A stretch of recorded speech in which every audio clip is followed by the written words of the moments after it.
Saudações a todos aqueles que visitam este canal. Eu sou o pesquisador Marcos Lopes. Você está no canal Espada Triunfante. Se você gostar do vídeo, deixe o seu like. Se quiser acionar o sininho para receber novas notificações. E também seja bem-vindo se você achar que deve ser inscrito neste canal. Temos um outro canal também que está em consonância com este, que chama-se Soteriolando, que é um canal que trata somente de soteriologia. Mas seja bem-vindo, e neste estudo vamos falar sobre Judas Iscariotes e a sua liberdade. Bem, podemos começar com o texto, né? O texto aqui da Palavra de Deus, que nos apresenta uma passagem bem conhecida em Mateus capítulo 26, versículo 22, versículo 20, 21 e 22, tá bom? Ao anoitecer, Jesus estava reclinado à mesa com os 12 discípulos. E enquanto estavam comendo, Jesus disse: digo-vos que certamente um de vocês me trairá.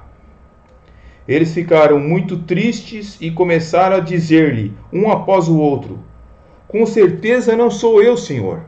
Houve então a preocupação dos discípulos para saber quem seria essa pessoa que iria trair o mestre. Afirmou Jesus: aquele que comeu comigo no mesmo prato há de me trair. Então nós temos aqui uma passagem que mostra que o conhecimento de Jesus Cristo concernente aos corações, às mentes, ao futuro, é bem latente. E nós vamos falar sobre o mais famoso, né, dos discípulos, e praticamente também aquele que foi o traidor da pessoa maravilhosa de nosso Senhor e Salvador Jesus Cristo. Estamos falando de Judas Iscariotes, onde até surgem muitas teorias modernas, onde dizem que até Judas Iscariotes foi salvo. Certamente são tentativas de negar sistemas teológicos, como por exemplo o monergismo, né?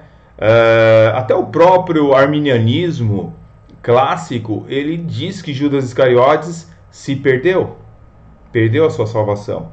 Mas, como hoje em dia nós estamos vivendo uma era onde até a própria história está sendo desconstruída por muitas pessoas, nós vemos essas tentativas de até fazer uma nova interpretação das Escrituras, o que é algo verdadeiramente herético. A Bíblia está aí para ser interpretada, mas da maneira correta, verdadeira, autêntica.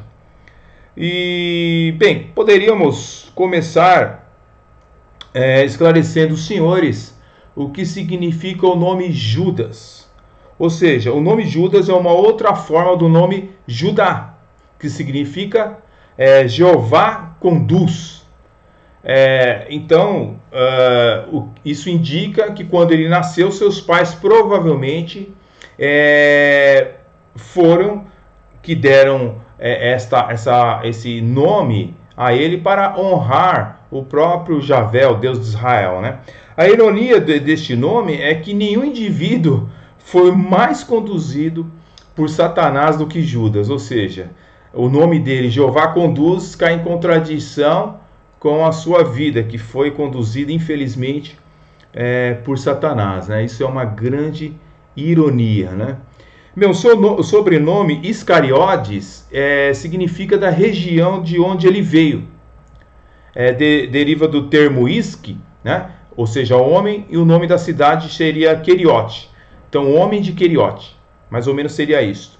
É bem provável que Judas fosse de Queriote Uezibzon, uma cidade que nós vemos ali em Josué capítulo 25, capítulo 15, versículo 25.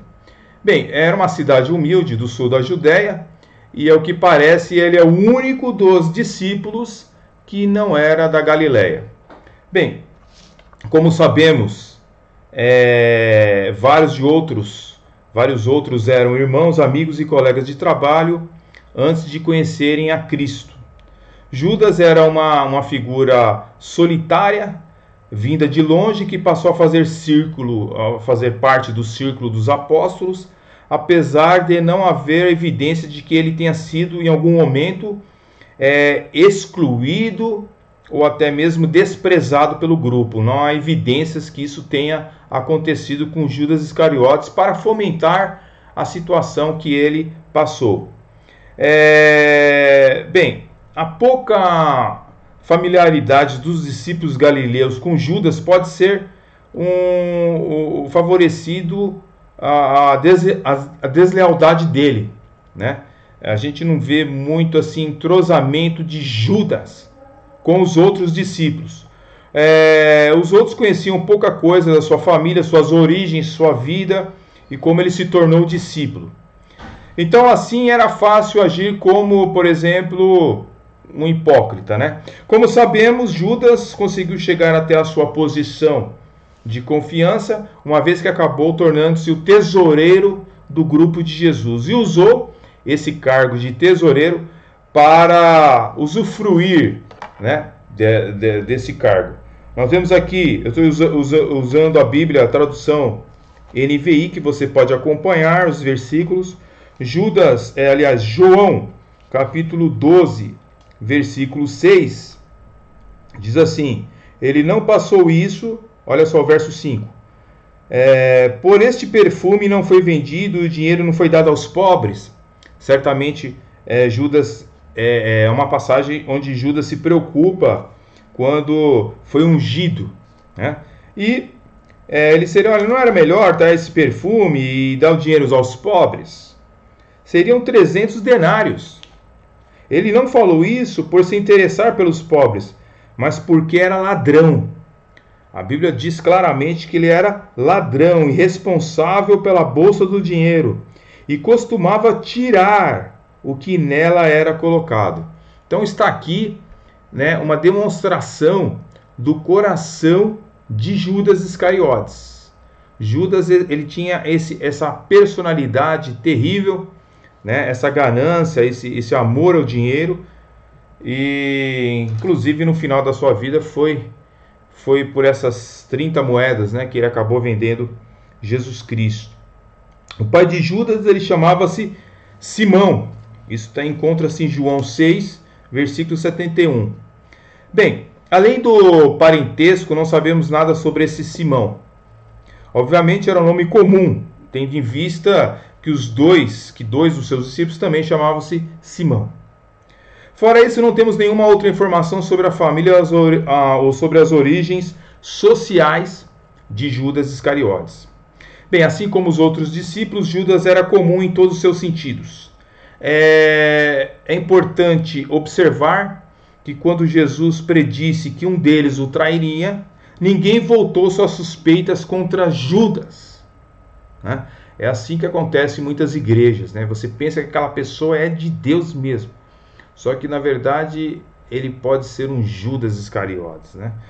Nós vemos aqui uma passagem em Mateus capítulo 26, eu vou ler aqui para vocês, que praticamente o texto que eu li para vocês aqui, né? Mateus 26, que é o texto inicial. Mateus 26, versículo 22, diz assim: e eles, os discípulos, ficaram muito tristes e começaram a dizer-lhe: Senhor, certamente não sou eu, né, Senhor, que vai trair? Afirmou Jesus: aquele que comeu comigo do mesmo prato é que há de me trair. Então, Judas Iscariotes não levantava suspeitas, ok? Ele não levantava suspeitas, ele era hábil na sua hipocrisia e aparentemente ninguém desconfiou dele. No entanto, Jesus conhecia o seu coração desde o princípio. Desde o princípio, Jesus, que é conhecedor de todos os homens, ele sabia muito bem quem era Judas Iscariotes. Você vê aqui em João 6, versículo 64. Contudo, há alguns de vocês que não creem, pois Jesus sabia desde o princípio quais deles não criam e quem o iria trair. Ou seja, então, Jesus sabia quem não creria na sua pessoa, mesmo andando com o Senhor do Universo. Que coisa impressionante, hein? Bem, no próximo vídeo nós vamos aprender um pouco mais sobre esta figura histórica que andou com o Senhor Jesus, tá bom?